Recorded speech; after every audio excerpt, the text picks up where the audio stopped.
चलता है कि मैं तो तरावी के लिए अपने बच्चों को भेज चुका हूँ या खुद वो गार्जियन भी जाते हैं, मगर सामने बात जब आती है कि जब मस्जिद की तरफ जाते हैं तो आईपीएल का मैच चल रहा है। लोगों के अंदर में इतनी जाहिलियत आ गई कि इस महीने की कदर तो उसे है भी नहीं, लेकिन तरावी की भी कदर नहीं करते हैं। मस्जिद के बाहर में आईपीएल का वो प्रोसेस जो होता है उसका मैच का इंक्लूडेड देखना, यानी कि जिसको स्कोर बोला जाता है वो देखना, बट ये एक दूसरे में दुनियाई बात करना। क्या आप जानते हैं कि मस्जिद के अंदर में दुनियाई बात करने से 40 दिन। हाँ, अस्सलाम वालेकुम। आप लोग जानते होंगे कि रमज़ान का मुबारक महीना चल रहा है और इस महीने में सबसे पहले मैं आपको मुबारकबाद देता हूँ रमज़ान का। और काफ़ी दिनों से मैं सोच रहा था कि एक वीडियो अपलोड करूँ आप लोगों के लिए, मगर अफसोस वक्त बहुत ही कम होता है। सुबह उठता हूँ, सहरी करने के बाद मैं फजर की नमाज़ पढ़ने जाता हूँ, फिर आता हूँ तो 1 घंटा रेस्ट करता हूँ क्योंकि मुझे काम करना पड़ता है।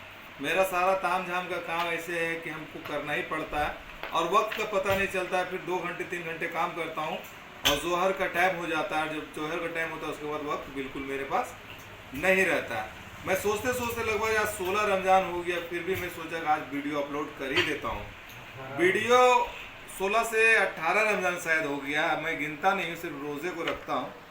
और वीडियो अपलोड करने का ख़ास मकसद ये है कि तरावी काफ़ी ज़ोरों शोर से हर मस्जिद में हो रही है। हाफिज़ साहब पूरे ज़ोरों शोर से अपना ख़त्म करने के लिए लगे हुए हैं कि जल्दी ख़त्म हो ताकि हम अपना नजराना पेशगी ले और यहाँ से निकल लें अपने बच्चों के पास। और बहुत से लोग इस तरह से काम करते हैं कि भैया हमको जल्दी पढ़ाना है, पढ़ने वाला पढ़ रहा है कि नहीं उससे हमको कोई तकलीफ नहीं है। बच्चे घर से तरावी के लिए निकलते हैं, घरों में गार्जियन को ये पता चलता है कि मैं तो तरावी के लिए अपने बच्चों को भेज चुका हूँ या खुद वो गार्जियन भी जाते हैं, मगर सामने बात जब आती है कि जब मस्जिद की तरफ जाते हैं तो आईपीएल का मैच चल रहा है। लोगों के अंदर में इतनी जाहिलियत आ गई कि इस महीने की कदर तो उसे है भी नहीं, लेकिन तरावी की भी कदर नहीं करते हैं। मस्जिद के बाहर में आईपीएल का वो प्रोसेस जो होता है उसका मैच का इंक्लूडेड देखना, यानी कि जिसको स्कोर बोला जाता है वो देखना, बट ये एक दूसरे में दुनियाई बात करना। क्या आप जानते हैं कि मस्जिद के अंदर में दुनियाई बात करने से 40 दिन की ईमान चली जाती है। ये बारीक बारीक हदीसें जो आप नहीं जानते, लेकिन ये भी जान लीजिए कि जो गार्जियन समझता है कि मेरा बेटा तरावी पढ़ने गया है, अगर वो तरावी नहीं पढ़ता और अगर मस्जिद के बाहर में वो जाके कुटदलैली करता है तो गुनाह तो उसे नहीं हो रहा है, गुनाह आपको हो रहा है। इससे परहेज करें। आप अपने बच्चों से पूछे कि आपने तरावी पढ़ा, जब वो जवाब देगा अगर सही में कि हाँ पढ़ा, तो आप यकीन मानो दूसरे से पूछो कि मेरा बेटा वो तरावी में पढ़ने में क्या उस शब में खड़ा था 20 रकात पर पूरा।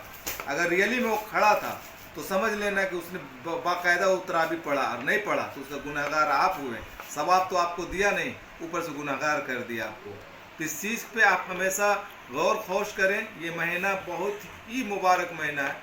कम से कम आप लोग रोज़े रखते हैं तो उसका तरावी का एहतमाम नहीं कर पाते, तो कम से कम अपने बच्चों से तरावी का एहतमाम करवाइए और इतना करवाइए कि उसका देखा देखी कई बच्चे भी नमाज की तरफ आए। ये महीना में सभी लोग मस्जिद में खचाखच बड़े होते हैं, लेकिन आईपीएल का चर्चा करते हुए मैं माफ़ी चाहता हूं कि अगर मेरे वजह से किसी तरह का आप लोग को दिक्कत हुआ होगा, मेरी बातों से आप लोगों को तकलीफ लगी होगी, तो मैं माफ़ी चाहता हूं। इस तरह का वीडियो देखने के लिए मेरे चैनल को सब्सक्राइब और लाइक ज़रूर करें। अस्सलाम वालेकुम।